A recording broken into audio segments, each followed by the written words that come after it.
No. Actually, I agree with you, and I actually had this conversation with Sam about 2 weeks ago that the first half of that show was complete shit. When all they did was name drop, and all they did was try to get people to generate interest into that show by saying it participates in this universe. Halfway through, I think they actually found what they needed to do, which was to make it about Gordon and the people around him and the city. So sure, there was still stuff. A little too late.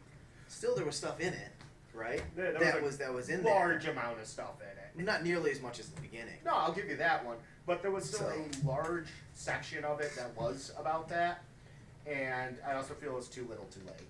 Well, I don't know where you're getting that from, because about where the Joker episode ended, they stopped all that stuff. You still knew that the characters were there that they had introduced in the previous part of the season, so you knew who the Riddler was. By then I didn't give a shit. You knew who Zaz was. Yes, I know, but that's what I'm saying where the problem is. The show fixed itself and stopped doing that, and then it actually ended up being a decent show about the mob being resolved in Gotham and the vacancy now for season 2 of a void. That's the point of having that show. You didn't have to have all of the Batman villains in it. I know, that's what I said. They screwed up for the first, if it's a 13-episode run, damn thing. They screwed up for the first 6 or 7. The story of Jim Gordon fighting the criminals, the mob bosses and underworld of Gotham. Right. Sure, have the side story of Bruce as he's growing up, but that's you don't need all those DC characters. The Bruce side story, for the most part, was bull. That's the only thing that stuck around was the whole. It was just horrible. So for most of it, there were a few scenes I genuinely did like with him and Kat. Oh my god, sorry, I can't believe it. Him and Selena. Yeah. I'm glad they dropped the "call me Kat" bullshit. Yeah, that was good. But yeah, by the time they started to drop all that, though, right, we're running into stuff like the whole thing with Dalmacher and his stupid island, and oh my god, Fish gets kidnapped, and that entire plot line. That was a little bit of a mess. It was a lot of a mess, and didn't really fit with the show. It didn't. And I didn't. But it was such a big part of that part of the season. Well, it's because Fish wasn't really a character that I think they went into it where they didn't really know what they were going to do. I even think that in the beginning they thought it wasn't going to last as long as it did. Well, then they had to all of a sudden come up with something to do with her. And they failed. Yeah. But that's the thing. Like, this all contributed where I'm sitting there, I'm watching it. I'm watching it mostly so I could discuss it with other people. You know, like, I'm not watching it out of love the way I do Flash or Shield or Arrow or Constantine. And I'm sitting there, I'm watching this, and it's just you're showing me more stuff I don't care about, and every now and then I'll get excited about something, and then they just rip out, or they'll take too damn long with something. Oh my god, the ogre didn't need to be 3 episodes. He really didn't. And even the season finale... I actually like that whole ogre thing. Because it got back to things that get good about multi-seasonal crime dramas. Like the good episodes of, like, even Criminal Minds, where they're multi-episode, are the ones where they get a really juicy serial killer built up, whether it's like Mark Hamill or Dawson Creek or whatever. And he does things to the characters for 90 minutes or over 2 episodes, and that's basically what they attempted to do. I think they did a good job with that. Yeah, but it's essentially 3 hours of dealing with the fucking ogre. Yeah, and the focus went immediately back onto Gordon, Bullock, and how the cops are going to handle this stuff. And how Barbara is a useless piece of crap. Well, they had to get rid of her too, or do something with her, because she was sort of meaningless right up until that moment. I mean, she was basically just a throwaway character. Yes, and if they had just left her away... Well, they can't just disappear. They have to do something. No, they don't. She saw Jim macking it with the ME, said fuck it, and left. Boom.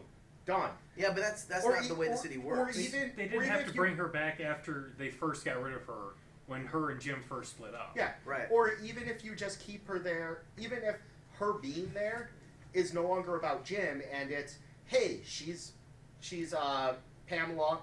I'm not calling her Ivy Pepper. I fucking refuse. Yeah. Pamela Isley and Selena Kyle's friend. Yeah. Their older adult friend who's when these 2 homeless kids crashed there. Like, even if they kept her as that would have been better. It's just, instead of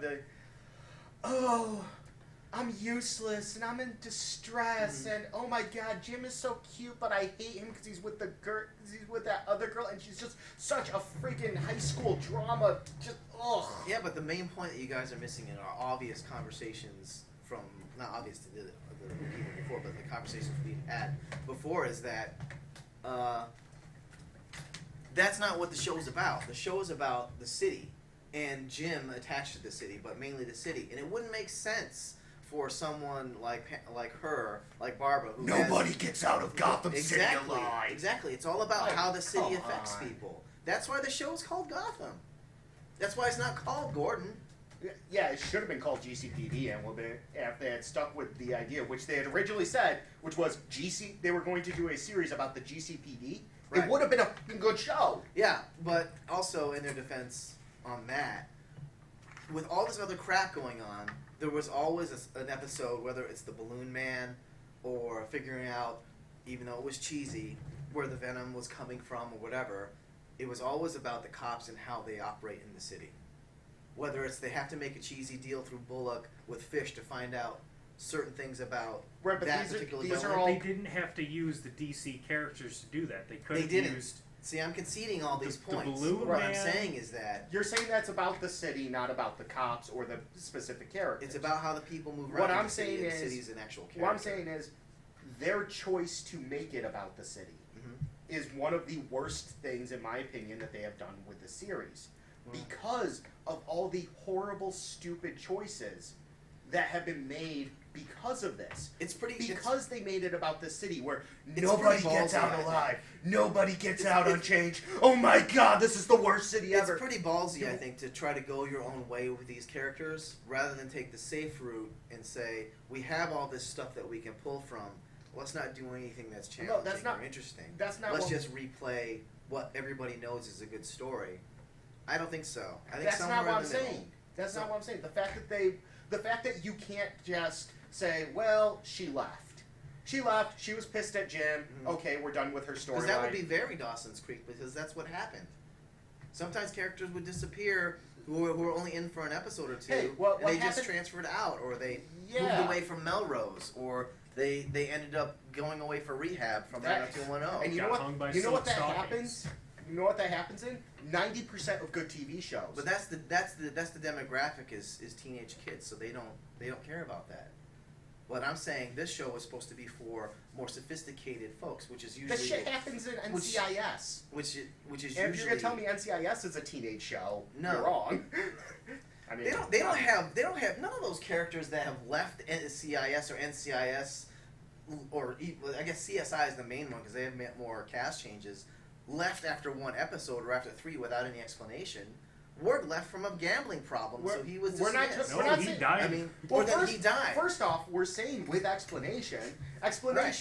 My boyfriend Well- that I broke up with, that I had to break up with, I decided I wanted back after sleeping with my ex-girlfriend. That's pretty thin. I'd say that This isn't- explanation is really thin. Okay, where she goes, you know what? Fuck it, fine. I'm going back to my parents. Yeah. Because No. they had established she already had a bad relationship with her parents. That's why she was living in the Okay. city. So why the fuck would she do that? Here's the thing, though. Maybe she comes back in a season or 2.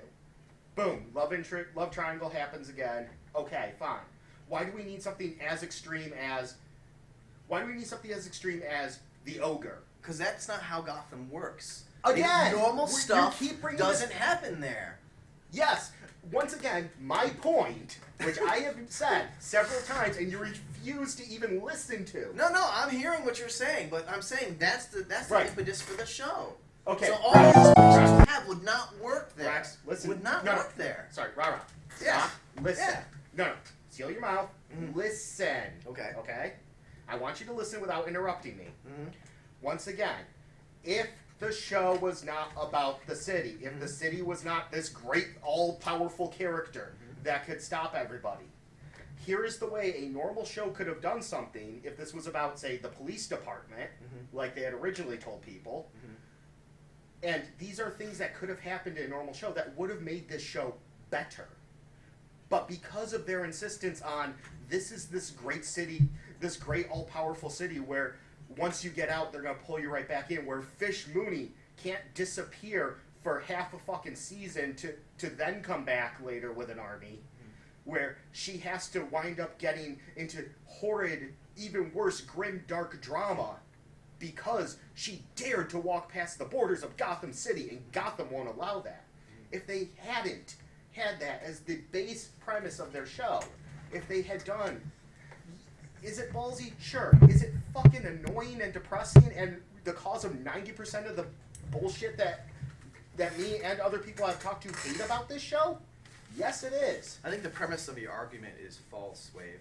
That's sort of like saying the Flash, if the Flash didn't have speed, that's how integral... No, it is the same, because that's how integral to the storyline and how the characters are shaped the city of Gotham is. That's why Fish couldn't leave, because she was always drawn back, because like a drug, like a character that she has this love-hate relationship with, she can't leave. It's psychological, the whole thing.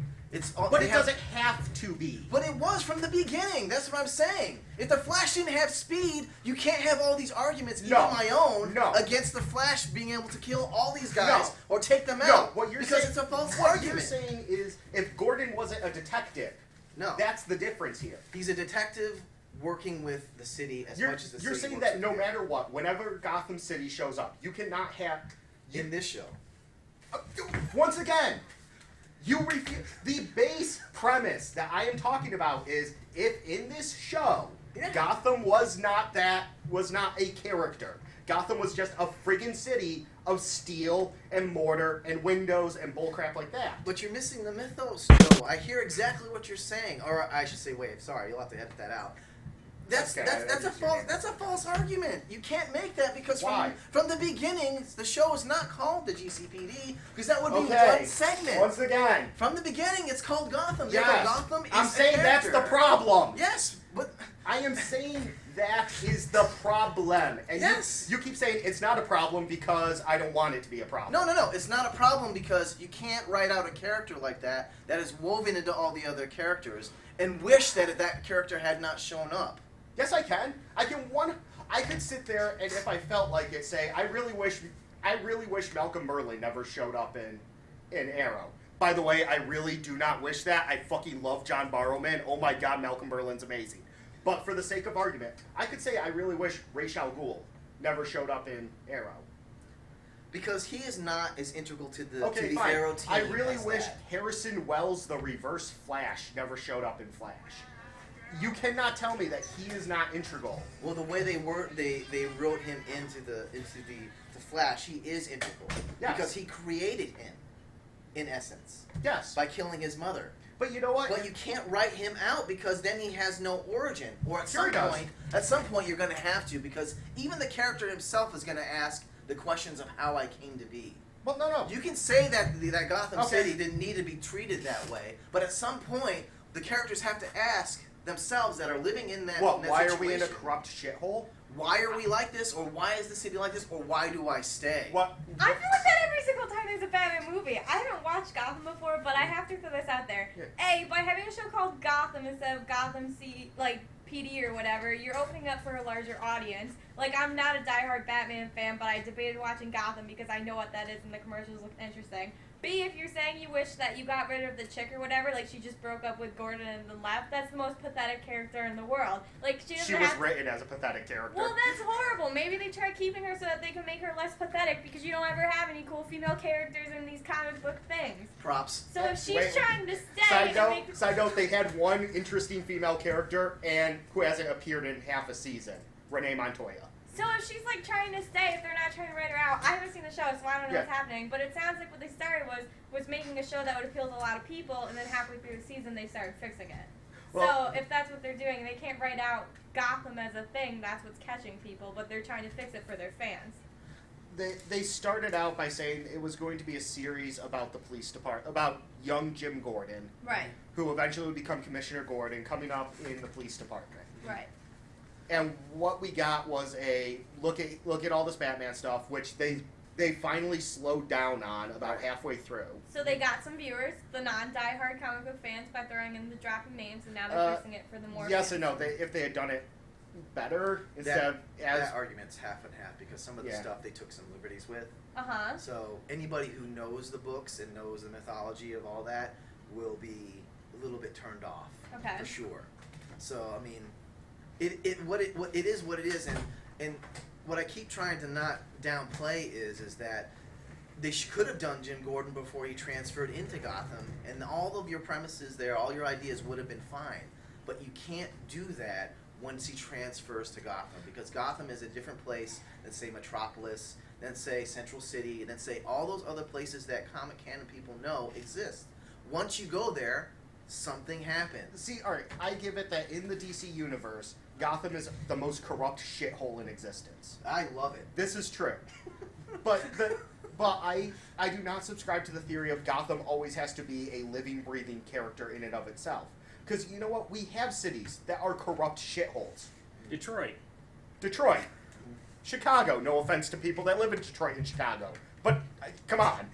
Hell, half of New York City. Hell, half of the cities around the world are corrupt shitholes to the level that Gotham is corrupt. No, I'd say they're different. Oh yes, sorry, because they actually have maybe 5 people that are good people in their cities. Unlike Gotham, where Jim Gordon is the one shining example. Jim Gordon and Bruce Wayne, who at 11 years old is already fucking Batman. Technically, Bruce Wayne lives outside of the city. Okay. Props. But yeah, so Jim Gordon, the one good guy in the entirety of the city. Because well, actually, we don't know if Crispus Allen has any issues. Renee's kind of hit or miss on some of how good she is, but she's always trying at least. I do like the fact that Renee Montoya showed up. But yeah, I don't subscribe to the theory that city has to be this living, breathing thing. I feel that it would have been better if the characters drove themselves and each other instead of the city has to drive them. The city has to be this unseen force. I mean, that's basically where we're going to differ here, Wave, because anybody who reads those books and loves them the way that I do knows that the city is a character. Because that's how a lot of the books start. But that's they how start with some good kid or some really bad person in a dark alley self-examining what they're doing there or how they've been there, affected there by living there, and then something bad happens. They either get taken out by an arch-villain or Bat saves them in some way. That's how all those books start, is because the city is a place. And there are so many monologues where Bats talks about how the city does this, or the city is like this, or the city corrupts this way, on how he has to be there to wade through the muck and save the good people that live there still. That's just how that title is. So you can't separate the two. The way that Gotham is doing it is how it's affecting Bats, maybe, as he's a young kid, but how it affects regular people. Which is why I liked the GCPD comic when it was out, the few that Gotham I had. Central? That was a good comic. Those were good, because it's how the city affects regular people, how they move through. I would have rather that on screen. That would have been cool. That would have been a good one too. I think that comic was super good and would have been good for a cop drama. We're also two very different Batman fans. I am a Batman fan. I know some people who listen might not realize it because I come down hard on him. You come down hard on DC in general. Not really. I You really I do. love Aquaman That's true. That's the first person and I've ever heard Green say. Lantern and He's got the Flash. shirt. Yeah, I'm wearing a Green Lantern shirt today. My Aquaman one was dirty. Had to wash it. But whereas when I think Batman, I think of the Bruce Tim Paul Dini 90s cartoon. You know, I think on-screen Batman. Sorry, I should say. I think of Adam West, or I think of the Burton and Schumacher, where I mean, yeah, there was bad stuff happening, but there was some fun to it. It was something other than welcome to Gotham. Here's a 1,000-pound weight to carry on your back, and you will never see the light of day again. And that's kind of where. But then you have stuff where, like Frank Miller's Dark Knight Returns, where it's that doom and gloom of everything pessimistic that can happen will happen. There is no light at the end of the tunnel. Your hero is a murderer now. Right. And that's basically what Batman has been about for the last 15 years. and that's why I've stopped reading the comics. That's why. Oh, other than Brave and the Bold, which has some really good episodes in it. Brave and the Though my Bold was a favorite shining ones are the example. darker ones. So, They had one dark one. I mean, yeah, the one where he turns into a vampire. oh, That's that a was great dark. Yeah, Come that on, was that dark. was hilarious. He's taking out everybody in the Justice League by turning them into vampire or slaves. Yeah, that's counterintuitive to what that show is. It's a dark, in theory, yes, that's a dark premise, but at the same time, it was executed in a fun way. With stuff like Ice sitting there crushing on Aquaman, and Fire just kind of rolling her eyes about it, Yeah. and Guy Gardner trying to get somewhere ever. Well, long story short, to make this so that it's not taking an hour, I think that show ended well. I think it opens itself to some possibilities, and I'm glad to see that. Personally, it came around from all the name dropping to something actually potentially good. So I see season 2 as a new season 1, hopefully with something better. I'm still not feeling it, but hey, agree to disagree. I stopped watching it. I didn't see the last 3 episodes. I just didn't care anymore. I've never seen it. Thank you, intern Ashley.